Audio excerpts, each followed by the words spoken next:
নন্দিতা ব্যানার্জি ভারতে বেড়ে উঠেছেন এবং এখন হিউস্টনে থাকেন। ইংরেজি সাহিত্য এবং শিক্ষায় ডিগ্রি সহ তিনি 2011 সাল পর্যন্ত ভারতে, মার্কিন যুক্তরাষ্ট্রে এবং যুক্তরাজ্যে শিক্ষকতা করার জন্য বছরের পর বছর অতিবাহিত করেছিলেন, যখন তিনি লেখক হিসেবে ক্যারিয়ারের পক্ষে শিক্ষকতা ছেড়ে দেওয়ার সিদ্ধান্ত নিয়েছিলেন। একটি গল্প ধারণা তার উপর অবতীর্ণ হয়েছে এবং তিনি তখন থেকেই লিখছেন। তিনি 7 নম্বর সিরিজের লেখক এবং ইন বিটুইন দ্য উইস্প তার তৃতীয় উপন্যাস। তার প্রথম দুটি উপন্যাসের মতো এটি একটি অতিপ্রাকৃত নাটক, রহস্য এবং সাংস্কৃতিক বিশদ বিবরণে পরিপূর্ণ। ব্যানার্জি উপন্যাস লেখার পাশাপাশি কবিতাও লেখেন। থটস রিকলেক্টেড ইন ট্রানকুইলিটি তার প্রথম কবিতা সংকলন। উইস্প গল্পটা আত্মার বন্ধু প্রিয়া ও দীপককে নিয়ে, যারা একটি স্বর্গীয় পরকালের সন্ধান করেছিল, কিন্তু বজ্রপাত একে অপরকে আলাদা করে দিয়েছে। প্রিয়া স্বর্গে চলে যায়, যেখানে তাকে মূল্যায়ন করা হয় এবং প্রত্যাখ্যান করা হয়।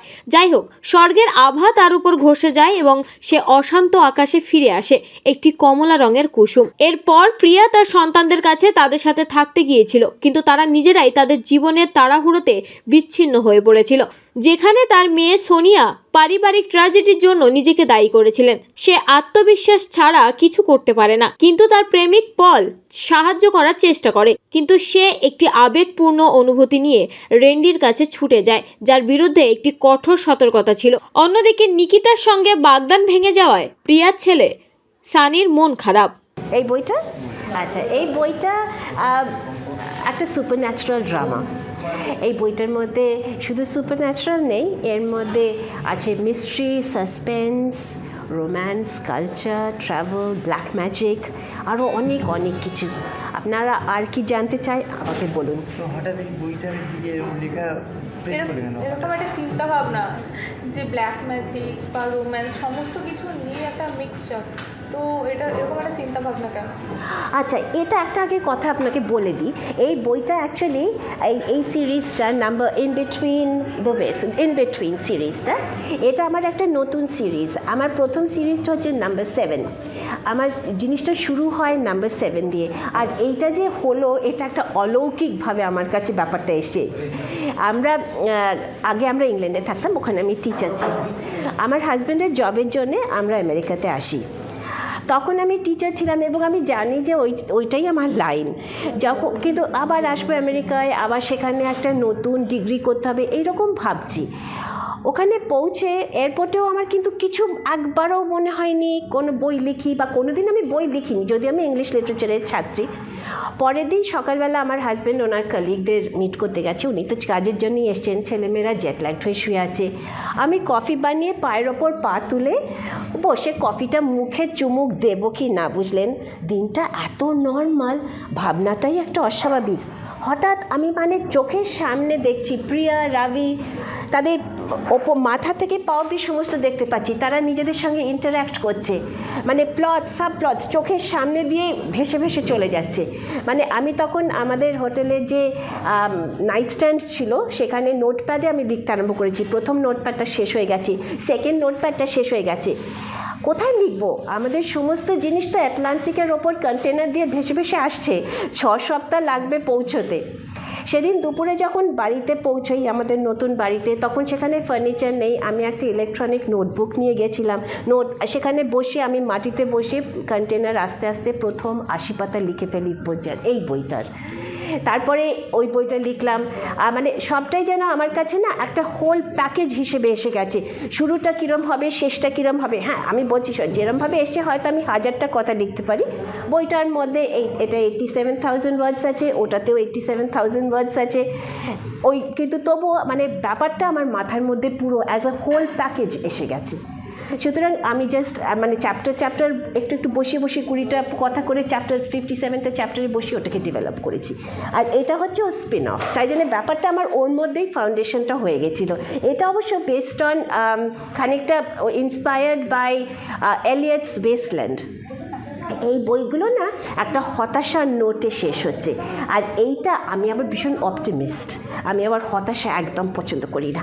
সুতরাং ওইটাতে যেটা শেষ হয়ে গেল সেটা আমি এখানে শুরু করতে চেয়েছি। যেরকম এলিয়টের যদি ওয়েস্টল্যান্ডটা আপনারা পড়েন, ভীষণ হতাশা দিয়ে শেষ, কিন্তু শুরু, কিন্তু শেষটা হয় 3টে সংস্কৃত কথা দিয়ে, দাতা, দয়াদ্বম, দামিয়াত্বম, শান্তি শান্তি শান্তি।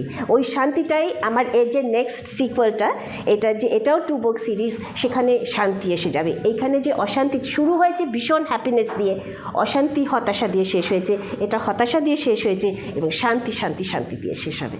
আচ্ছা, দ্য ইনভিডিও অ্যান্ড দ্য উইলসের মধ্যে নন্দিতা ব্যানার্জি কি কোনো রকম তার নিজের লাইফের পার্টস আছে? আচ্ছা, থাকলে কোইন্সিডেন্টাল, কিন্তু আমি যেভাবে পৃথিবীটাকে দেখছি সেটাই তো আমি লিখবো। আর প্রিয়া আর রাবি যারা, আমরাও আমার হাজব্যান্ডের স্টুডেন্ট লাইফের জন্য আমরা বিদেশে গেছিলাম, সেখানে আমিও স্টুডেন্ট ছিলাম, এদেরও জীবনটা শুরু হয়েছে সেইভাবেই। কিন্তু ওরা হিউস্টনেই থাকে, আমরা অনেকগুলো জায়গা ঘুরেছি, আমরা আমেরিকা, ইংল্যান্ড, আবার ব্যাক টু আমেরিকা এসেছি। ওরা বেসিক্যালি থেকেছে হিউস্টনে, কিন্তু লাইফটা মোরালেস একই ধরনের, কিন্তু ওদের অন্য সেখানেই তারপরে আস্তে আস্তে সেপারেট করে গেছে। ওই দুর্গাপুজো হচ্ছে, যেরকম আমাদেরও হিউস্টনে দুর্গাপুজো হয়, পড়বেন যদি, হিউস্টনে সবাই সাজগোজ করে বাড়িতে দুর্গাপুজো করতে গেছে, সেগুলো সবই এক রয়েছে, বন্ধুবান্ধব একই, খাওয়া দাওয়াও একরকম, কলকাতায় আসছে সেগুলোও একরকম, কিন্তু ওদের যে বাড়িটা ঢুকেছে সেটা একটা চার্মড হাউস, সেখানেই ওটা আস্তে আস্তে ম্যাজিক্যাল রিয়েলিজমে চলে গেছে। আর সেখানেও তারা সব কিছু আমেরিকান ড্রিম পেয়েছে, সেটাও আবার আমরা আশেপাশে যেরকম দেখছি, সবার ভালো ভালো লেখাপড়াই করছে ছেলেমেয়েরা, কেউ ডাক্তার হচ্ছে, কেউ ইঞ্জিনিয়ার হচ্ছে, কেউ লয়ার হচ্ছে, সেইভাবেই ওদেরও চলছিল। কিন্তু তারপরে ওর মেয়ে কলকাতায় এসে একটা বই, ওর মা ছোটোবেলাকার একটা বই নিয়ে যায়, মানে ওর মা ঠিক না, ওদের পাশের বাড়িতে একজন ভদ্রলোক থাকেন, সে একটা বই, আঁকার বই ওকে দেয় ওর মাকে দেওয়ার জন্যে। ওর মা তো প্রিয়া এই ভদ্রলোকের মানে নিস যে হেমা, সে নিস আর প্রিয়া 6 বছরে ওরা একসঙ্গে এক স্কুলে পড়তো, ওদের খুব ভাব ছিল। তারপরে হেমা 6 বছরেই মারা যায়, ওর একটা টার্মিনাল ইলনেস হয়।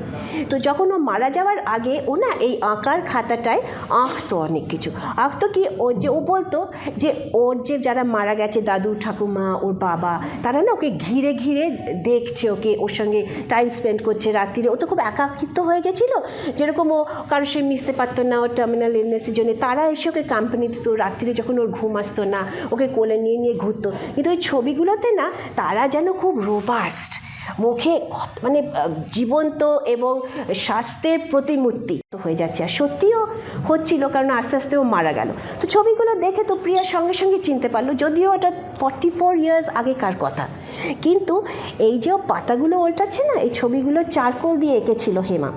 44 ইয়ার্সে তো ফিকে হয়ে যাবে, কিন্তু ফিকে না হয়ে গিয়ে না ওটা কালো, আরও গাঢ় কালো হয়ে গেছে। আর ওর হাতে না, যখন ওটা পাতাগুলো উল্টাচ্ছে, ওই হাতে ওই রঙগুলো চাকুটা লেখে না, আরও কালো, আরও ভয়াবহ কালো হয়ে যাচ্ছে। ওকে ভয় পেয়ে গিয়ে ওর মেয়ে বললো যে মা, এটা আমি, এর মধ্যে কিছু হয়তো কালো জাদু আছে, আমি এটাকে ট্রাশে করে দিচ্ছি।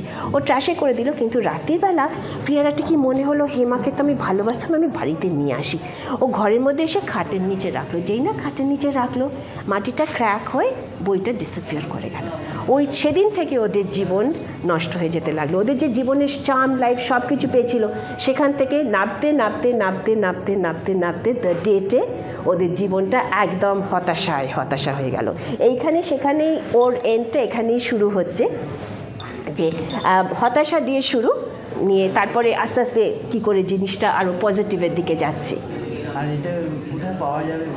এইটা তো আপনি এখানে অ্যামাজনে পাওয়া যাচ্ছে, আর এই দেশে amazon.in, ফ্লিপকার্ট, আর এটা অ্যাকচুয়ালি poti.com ওটাকে পাবলিশ করছে। এমনি কোনো বইয়ের দোকানে এখনও এটা পাওয়া যাচ্ছে না। বইয়ের প্রাইসটা কি আছে?